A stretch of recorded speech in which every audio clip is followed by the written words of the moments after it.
support and fight for it know how important it is. But someone in the White House right now doesn't know that. He's never worn a uniform. He's never fought. Actually, he fought 5 times to get out of fighting. I wish he fought so hard for all of us, let alone all the members in uniform. Now, he talks a game when he's on TV about how he supports them. But when he mocks people like John McCain, when he talks about knowing more than the generals about what people and military families need, he doesn't know service.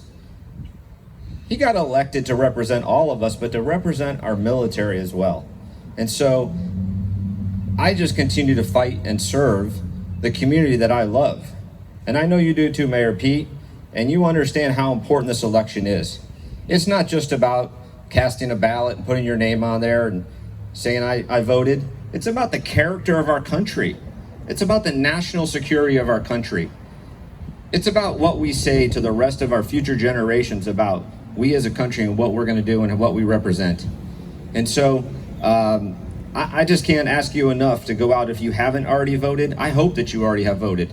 Whether you did it in person, whether you sent your ballot in the mail, or whether you're going to go on election day like Tuesday like I am, and you're going to proudly cast your ballot. I was at the precinct yesterday, and I can't tell you how many young people, first-time voters, were just cheering as they voted for the first time. To get new voters out because they understand that their future is on the line in this election. And so hopefully here on November 3rd, we'll set this country in a new course and a new direction. And with our support and our help, we will elect Joe Biden, Vice President Joe Biden, and Senator Kamala Harris to be the 46th president of the United States of America. Next, I'd like to introduce a man that has such a long distinguished service and record, I can't even tell you how long it is, but Major General Turley has held numerous positions and for 27 years as well supported and fought for this country and defended our Constitution. Major General, please join us. And also as a civilian attorney in a number of positions, both at the White House and at the Pentagon. Throughout my career, like many others and many of my colleagues, we served because public service is a public trust. We were not involved with politics, we were involved with service. Our generals, admirals, ambassadors, and senior national security leaders have avoided involvement in politics since their retirement. Sadly, we have been dismayed and disheartened by this administration's assault on our current institutions, decline in honesty and integrity, and loss of values-based and principled leadership. It prompted us to get together. We issued a letter on September 23rd with 498 of us who had a strong endorsement and an unqualified endorsement of Joe Biden and Kamala Harris as the hope of our nation. This is why I'm actively and openly supporting Joe Biden and Kamala Harris. Leadership matters. Confronting issues head on and finding solutions. Values matter. Experience matters. Honesty and integrity matter. Words matter. Joe Biden brings all of this and more to the office of the presidency. He understands that leadership about our nation and our people is about protecting our people from the scourge of the coronavirus, not turning his back on it. Yet this administration has turned its back on our nation and its people. For its own self-interest and purposes, this conduct has amounted to a derogation of the public trust that we must restore. You know, I'm a former judge advocate, a military lawyer, and for years, a key element of our international work has been rule of law initiatives in Iraq, in Afghanistan, in developing countries, in the Middle East. I never thought that I would have to worry about compliance with the rule of law with my own nation. Yet we have an administration that has waged war on its very own government, brazenly and blatantly disregarding laws, norms, and values that are not convenient to them. Laws like the Hatch Act, designed to keep a strong barrier between politics and service. Laws like the federal ethics rules, designed to ensure federal employees truly live up to the principle that public service is a public trust. Laws like the Federal Vacancies Reform Act, designed to ensure that the Senate can exercise its role in advising and consenting to senior appointments, which has been violated time and again by continuing so many people in acting positions. We have a chief of staff that says no one cares about the Hatch Act. We have a former presidential advisor who scoffs at reports of her repeated violations. We have a president who uses our military as props for a photo op and who berates soldiers, sailors, airmen, Marines, and Coast Guardsmen as suckers and losers for being killed defending our nation, who mocks those with serious injuries, saying that our wounded warriors should not be allowed to march in parades. They are the most patriotic of all. I had the chance to work with many of them and meet many of them at Walter Reed and elsewhere. Our allies have been the key to our success from World War II onward. This administration has made our nation less safe by treating them with disdain and coddling autocrats who would do us harm, and remain silent when our enemies place bounties on the heads of our military. Joe Biden says we need to build back better, and I agree with that. But this is true not just for our economy, but for our position in the world. We must build back faith and trust in the United States by reaching out to our allies, opposing our rivals on the world stage, and reestablishing the United States, not just a military and economic authority, but a moral authority as well. Joe Biden and Kamala Harris will do this. This is why I and now 700 fellow generals, admirals, and senior national security leaders have broken with the tradition of staying out of partisan politics, even in retirement, to make our voices heard. We could remain silent no longer. It's not a matter of politics, it's a matter of patriotism. And we feel so strongly about this. We are so enthusiastic about Vice President Biden and Kamala Harris becoming the next administration. They are our hope for the future. And please join me. I voted for them, and I encourage all of you to do so too. My name's Ben Lubin. I was born and raised in West Palm Beach. I graduated of Suncoast Community High School, the University of Florida. Went on to study international affairs at Columbia. I was in the Marine Corps for 8 years. I deployed to Afghanistan with 3rd Battalion, 3rd Marines, and I deployed to Iraq with 4th Anglico from here in West Palm Beach. I continued my service after leaving the Marine Corps with the United States Agency for International Development, where I managed foreign assistance programs in Afghanistan, in Syria, and in Somalia, all in support of U.S. foreign policy objectives and our national security. And I'm a small business owner. I've owned a business here for 10 years in downtown West Palm Beach. I joined the Marine Corps because I believe in service. I believe in duty, that I have a responsibility to do my part to protect our rights, our freedoms, our opportunities that we have as Americans. And for the past 4 years, I've seen this president attempt to destabilize, delegitimize, and destroy the institutions that are the foundation of our democracy. Integrity, honor, courage, commitment, these are the values that drive military men and women.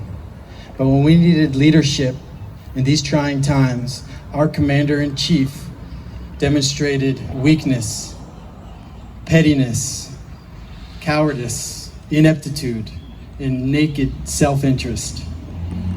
When we needed a president to unite us in these trying times, we got Donald Trump, who divided us through lies and propaganda and race baiting. We deserve more as the United States of America. We deserve more as Americans.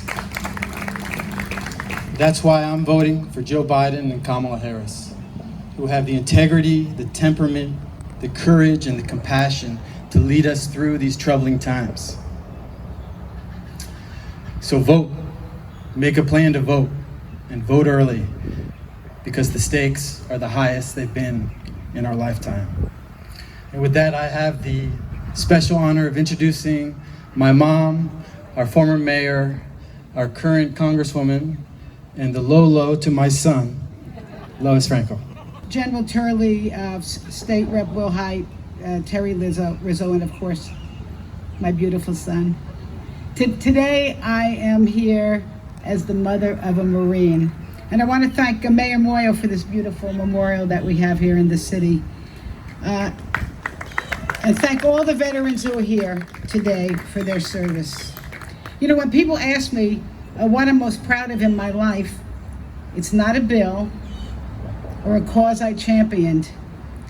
It's the young man I raised to be a patriot, to risk everything to serve his country. Thank you so much, Ben. Love you. You know, I'm also the daughter of a Coast Guardman, a chief petty officer, who often shared his stories with me and my brother. And when my father passed, I hung his old Coast Guard uniform in my son's closet among his blue jeans and his Little League uniforms. And maybe it's just a coincidence, but 10 years after my dad died, my son announced to me he was joining the Marines and would spend weekends and summers until training until college graduation. I admit I was stunned by his decision. I was frightened, but when he explained it was his duty to give back to this country, my overwhelming emotion was pride. My son was going to be a United States Marine. And it was when Ben started his military journey that I gained a whole new insight, not only into the character of our brave service heroes, but the consequences to their families. And I saw my son growing with confidence and maturity, and just right here on the waterfront, when I took him to his first fireworks here, he was so frightened he cried, and yet he grew to be a field artillery officer that protected his base in Afghanistan. I remember his graduation from Officer Candidate School at Quantico. I was sitting on the bleachers with all the other families watching their children be inducted as first lieutenants. And what struck me from the distance was that all the graduates looked the same. I couldn't pick out my son. He was now a member of a team that would never leave anyone behind, except of course his parents, as he often disappeared on assignments for months over the next 8 years. And he was sent to war first in Afghanistan and then in Iraq. And I learned what it was like to pray every day that there would be no knock on the door. And I'm blessed my son came home safe and sound, but not every family I sat with at Quantico was so fortunate. And I watched his adjustment to civilian life, and it wasn't easy, but we were lucky. He became, obviously you see him today, a successful small business owner, a loving father. But not all families are so blessed. Too many of our veterans come home disabled. They find themselves homeless or suicidal, spouses left alone, parents brokenhearted. And I said today, I'm talking not as your Congresswoman, but as the mother of a brave Marine. It's not enough to just thank these men and women who are willing to sacrifice. It's not just enough to thank their families who have sacrificed. It's our responsibility to make sure that our servicemen and women and veterans and their families have a commander-in-chief that will protect and respect them, not think of them as suckers. And it also means protecting them from the current deadly enemy, and that is COVID-19. And we've seen outbreaks on military bases, on a Navy ship, and even our Joint Chiefs of Staffs were infected and forced to isolate. As parents of a son who was sent to Iraq, Joe and Joe Biden understand the seriousness of this promise to our servicemen and women. And I know that Joe Biden will take this responsibility seriously, and he's going to conquer COVID-19, not pretend it doesn't exist. So here's our duty. Our duty right now is to vote. Vote early, or if you want to be there on election day, make a plan how you're going to do that, because voting is easier than ever before. We have the power to decide this election right here in Florida, the power to really determine the direction of our country and even the world in the next 4 years. So let's do it. Thank you, Ben, for your service and for also the leap of faith that it represents to open a small business that's powering this community. Thank you, General. It is not a small thing for a flag officer to come off the sidelines, and yet throughout this visit to Florida, I've seen so many of your fellow senior officers who said, this far but no further, we got to speak up, and I thank you for your courage in doing so. Thank you, Chair, for the fantastic work that the Florida Democratic Party is doing. Mayor Moyo, it's great to be reunited. We traveled together on a delegation of mayors to the Middle East. I want to acknowledge what a great thing it is that you set up this memorial here in the heart of the city to Gold Star families. And I'm told there may be some among us right now who got that knock on the door. And I want you to know that our nation can never repay the debt that it owes to you for what your family has sacrificed and given. But the best we can do is to do right by the country that you and your loved ones gave so much to build and protect. And that's what this is about. That's what this is about. When I go to Section 60 in Arlington National Cemetery, a place where people I know are beneath those blades of grass, and I think about the total fortune and chance that means that I'm on this side of the earth and they're on the other side of it, all I can think of is the obligation that creates to do right by them, the obligation for us who remain to make sure this remains the kind of country that is worthy of the price that was paid to secure it. And we have a chance to do that. We have a chance to do that right now. The President of the United States swears an oath to protect this country from all enemies, foreign and domestic. And yet, our President has referred to those who put everything on the line for that defense as losers, as suckers. A way of thinking that I think traces all the way back to when he was a young son of a millionaire and thought to himself, I'm going to get some excuse made so that some sucker can go in my place to Vietnam. It's just how he thinks about the world. And unfortunately, we have not had a president, even as a matter of policy, never mind as a matter of character, who's ready to defend us from the threats that we face. A president who stood side by side with the president of Russia, who we have since learned was offering bounties on the heads of U.S. troops, and said, standing next to President Putin, that he trusted him rather than the U.S. personnel when it came to assessments about Russian interference. We deserve better. But to that list of enemies, foreign and domestic, I would add microscopic. And we are now facing another enemy, a virus that is not visible to the naked eye, but that is spreading through our communities, creating one of the 5 worst mass casualty events in U.S. history. And the president said, don't worry about it. He says, it'll go away magically. He said, it'll be like a miracle. He said that we're turning the corner. He said that we should be testing less. That way there won't be as many cases and he'll look better.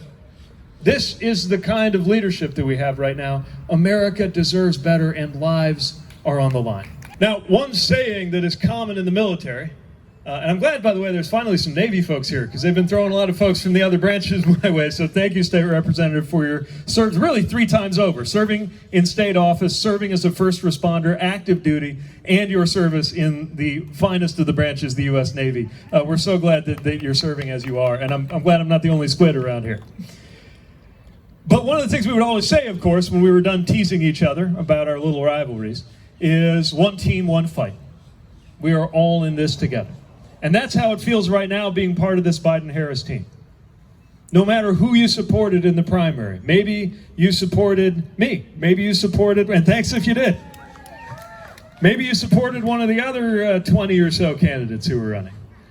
But now we're coming together. And the beautiful thing is it's not even just the lifelong Democrats and the various enthusiastic Democratic campaigns that were part of this. We have independents. We have a remarkable number of Republicans. Cindy McCain, reminding us that you can either be a John McCain Republican or you can be a Donald Trump Republican, but you cannot be both. You got to choose right now. And that's why so many John McCain Republicans are saying, I'm for Joe Biden this time around. And we welcome them into this coalition. Because all of us are in this together, and this has gotten to be so much bigger than party. This is about who we are. This is about coming together. You know, the general was, among his other leadership responsibilities, part of a classic military alphabet soup thing called JIEDO, which I can't even remember all the letters stand for, but the middle part is IED, Improvised Explosive Devices. He was part of a command that was dealing with those. Those IEDs were a threat to us every time we got into a vehicle when we were downrange. And every time I got into a vehicle, which happened about 100 times that it just fell to me to drive from point A to point B. We called it military Uber. Get somebody around Kabul or Bagram or wherever we were going. The people getting into the vehicle next to me didn't care if I was a Republican or a Democrat. They didn't care if I was going home to a girlfriend or a boyfriend. They didn't care what country my father immigrated from. They just wanted to know if I could do my job and if we could trust each other with our lives, and we did every time.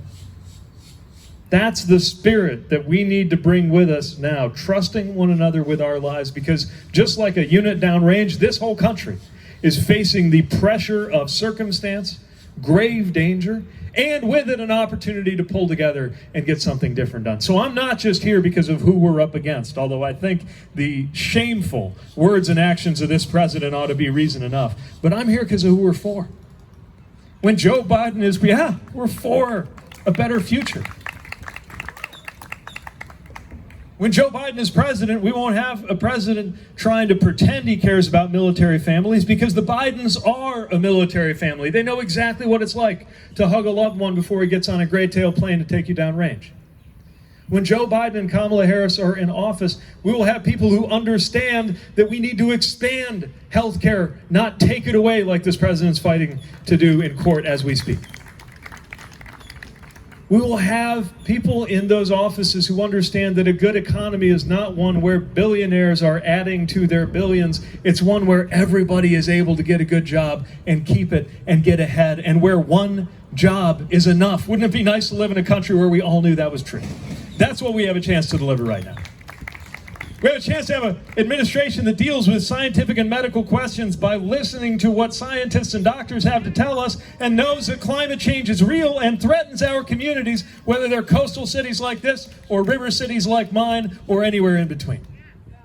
This is our opportunity to get the kind of leadership that might bring this country together, to support our communities, our schools, our families.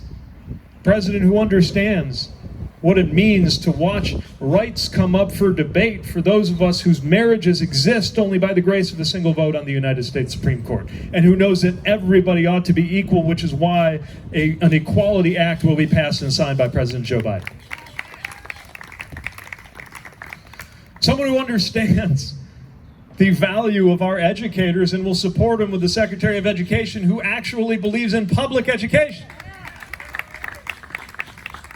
Somebody who knows that in addition to our public health crisis and our economic crisis and our international crises, we have a moral crisis here in the United States when it comes to racial justice, and need a president who doesn't tell white supremacist groups to stand by, but rather is unafraid to state the simple truth that Black lives matter.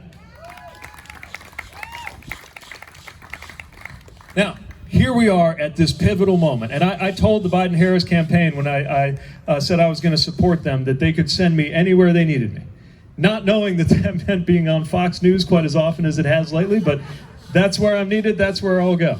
I didn't know it would mean venturing into a place I'm deeply uncomfortable, which is the mind of Mike Pence, when they asked me to represent him in debate practice for Senator Harris. But that was where I was needed. And of all the places, when I said send me anywhere, these critical last few days going into the election, they said, go to West Palm.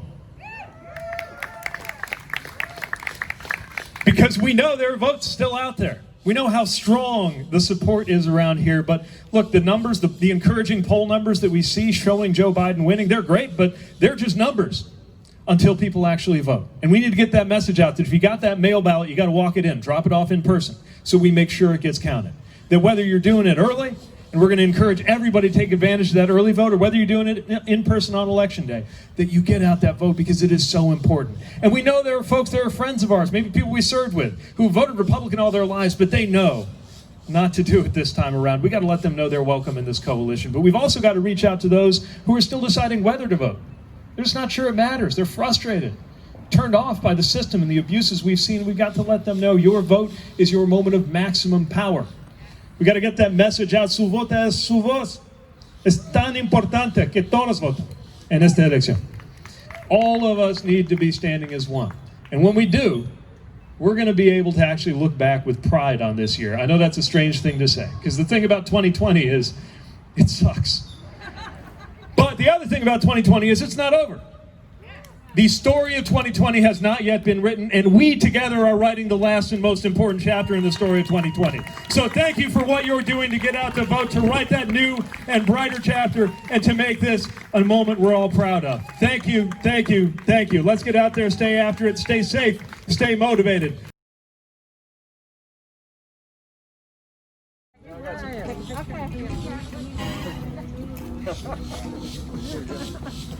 Okay, wave at me.